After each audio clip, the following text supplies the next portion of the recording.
welcome back to another vlog with me, your host, Allison. So today I have to go pick up my brother in New York. I have to clean my room because it's a bit of a mess. Let me show you. It's a bit of a shit show. I'm a little sick, which is great. Feels awesome to be a little sick. Oh, my mom wants me to fix my car, which I probably won't end up doing. As is life, I'm afraid. This is my money cape. And that's all I have to say. As we're doing this, I'm going to be folding clothes. So today we're going to be talking about Maggie Mapes' story, which, what is it called? Your Memories and Masculinity's Mantras by Maggie Mapes, from the Gender Future. And essentially, that's dirty. I feel like the main point of this reading was to highlight the differences between standard masculinity and standard femininity as it relates to like aggression and assertiveness. The author consistently talks about how they are both like invincible and doomed. Like they say on like page 128, you're oscillating between invincibility and doom. Like the dichotomy between masculine and feminine understandings and its relationship to feminism, which involves a lot of like fighting and standing up for oneself, which is often seen as like a masculine attribute.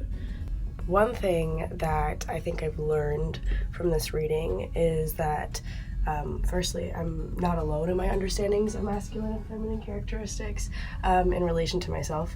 I also struggle with being upset with my own femininity, viewing it as like weak or like overtly emotional and so on. And I feel like I learned a lot about feminism here as well, especially when the author says, like for instance on page 125, you continue staring, convincing yourself that you are not a phony, convincing yourself that you are strong, convincing yourself that others will see your strength and power too. This is after saying, male supremacist ideology encourages women to believe you are valueless and obtain value only by relating or bonding with men. In order to be a feminist, one needs to embrace traditional masculine attributes of strength, etc. We need to understand how toxic masculinity has worked to soften femininity, if that makes any sense. But this reading related to me specifically through the way that they would like face harassment, and how that would like affect their view on their own femininity, or I guess like their own masculinity. And I really related to this because I feel like most women also go through this, where it's like you are faced with a situation where somebody is either harassing you or just being like a dick, for lack of a better term.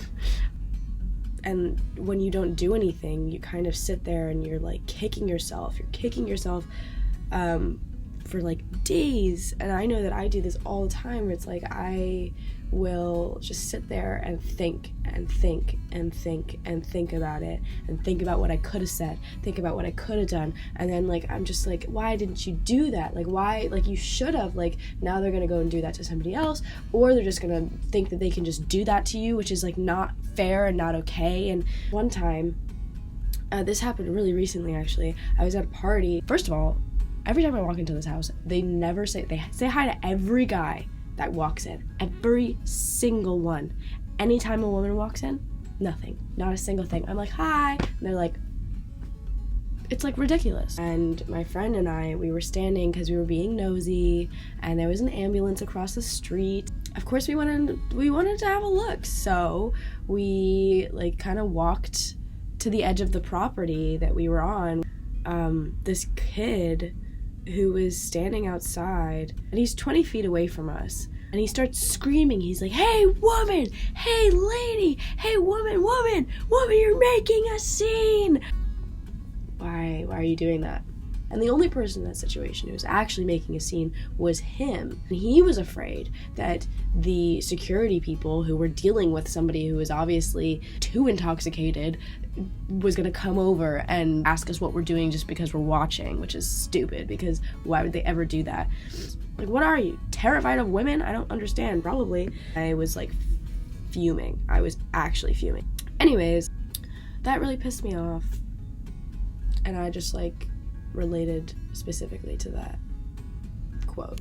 For hours you will scrutinize that moment of passivity. For days you will wonder where your strength went. For years you will replay the memory with direct eye contact. Forever you'll tell yourself, I'm invincible. That being said, I have to continue cleaning this room, and I have to edit this, and I have to drive for 5 hours. This week is going to suck. Anyways, see you later. Have a good break. Enjoy whatever you end up doing. I'm sure it's going to be super duper fun. Okay, goodbye.